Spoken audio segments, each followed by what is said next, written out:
আজকের আমাদের বাজেট বেরিয়েছে 2026 এর বাজেট। নির্মাতারা আমাদের বাজেট বার করেছেন ম্যাডাম।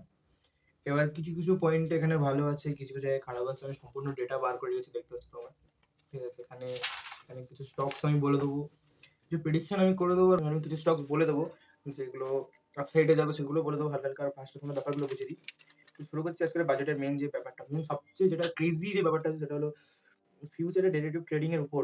ডেরিভেটিভ ট্রেডিং মানে ফিউচার অপশনে যে তোমরা ট্রেড করতে, ওইগুলো যে ট্যাক্স বলতে পারো, ট্যাক্সের উপরে 0.02% ট্যাক্স বসতো, সেখান থেকে 0.05% ট্যাক্স বেড়েছে। এটা দেখলে মনে হবে না কিছু, কিন্তু যারা অ্যাকচুয়ালি বড় টাকা ট্রেড করে তারা বুঝতে পারবে এটা কতটা বাজে ব্যাপার হয়েছে মার্কেটে। তোমরা একটা জিনিস বারবার নোট করতে থাকবে, যতগুলো আমি ভালো খারাপ পয়েন্ট বলবো, তার প্রত্যেকটা ইম্প্যাক্ট কিন্তু কালকের, মানে আজকের 1 তারিখে ভিডিও শুট করছি, 1 তারিখে ছেড়ে দেবো, 2 তারিখে গিয়ে সেটা কিন্তু অ্যাপ্লাই হবে মার্কেটে।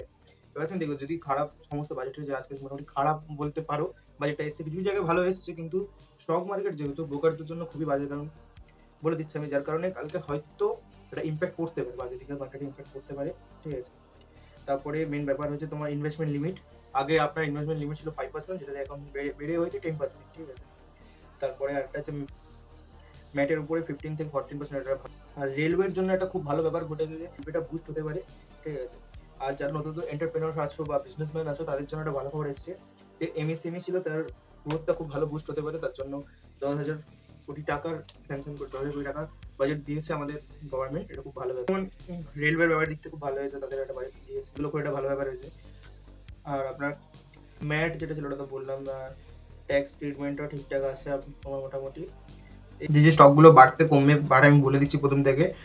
যেমন ব্যাংকিং সেক্টরে যদি যান, এসবিআই একটা নেগেটিভ দিক দেখাচ্ছে, মানে কমতে পারে এসবিআই। এইচডিএফসি নিউট্রাল থাকবে, আইসিআইসি ব্যাংক নিউট্রাল থাকবে, আইডিএফসি ব্যাংক উপরে যেতে পারে, চান্স আছে।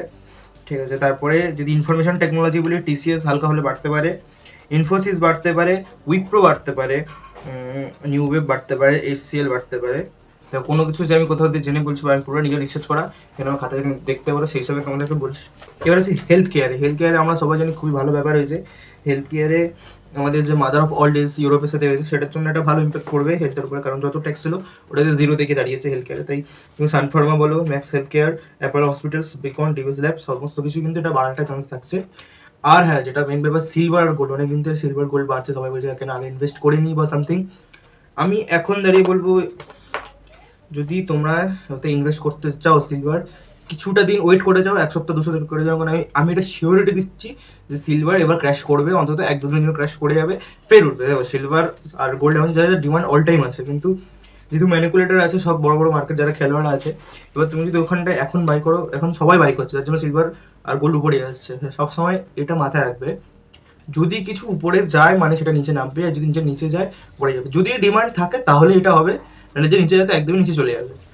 যদি কোনো কিছুর জিনিসের ডিমান্ড আছে, তাও যদি নিচে যাচ্ছে ভাববে সেটা ম্যানুকুলেটার উপর আছে।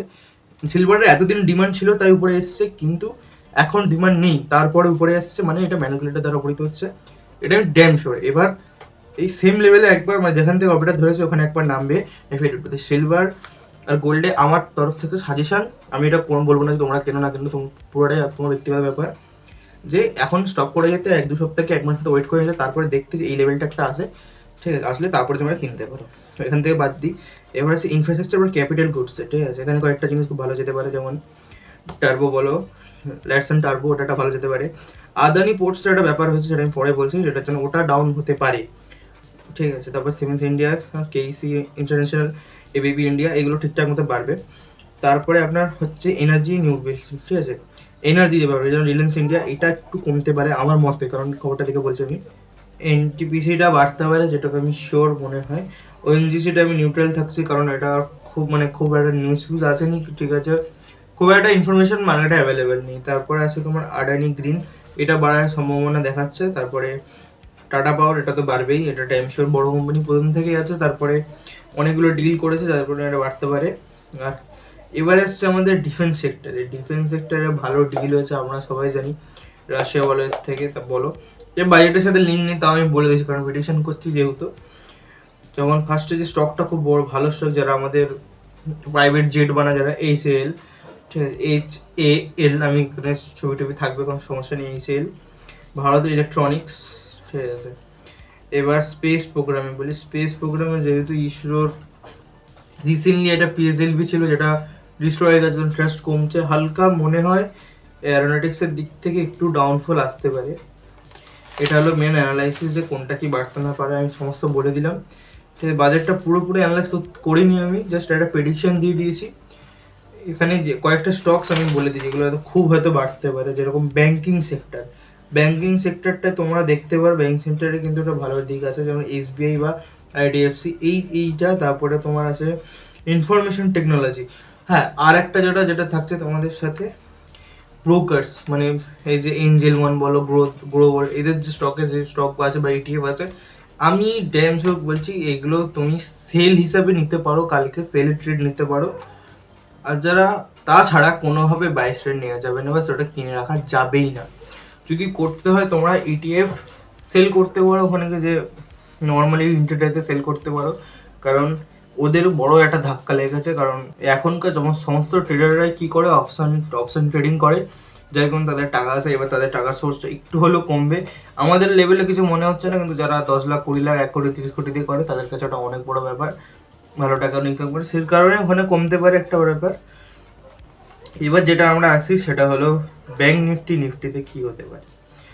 দেখো এখানে আমি আমার স্ক্রিনে দেখিয়ে দিচ্ছি যে এখন যেহেতু এই যে আজকের যার জন্য মার্কেট নিচে এসেছিলো, নিচে আসার পরে এই যে 25,000 থেকে নিচে নেমেছিল না, এবার চেষ্টা করবে যে এখানে একটা বড়, তোমরা দেখতে পাচ্ছ রেজিস্ট্যান্স সাপোর্ট দুটোই আছে। এবার এখানে কি আছে, হওয়ার পরে মার্কেট উপর থেকে নিচে এসছে, এখানে ডাউনফল চলছিল প্রথম থেকে, ডাউনফল কনসেপ্ট ছিল, এখানে দেখিয়ে দিল যে মার্কেট না, পুরোটাই ডাউনফল।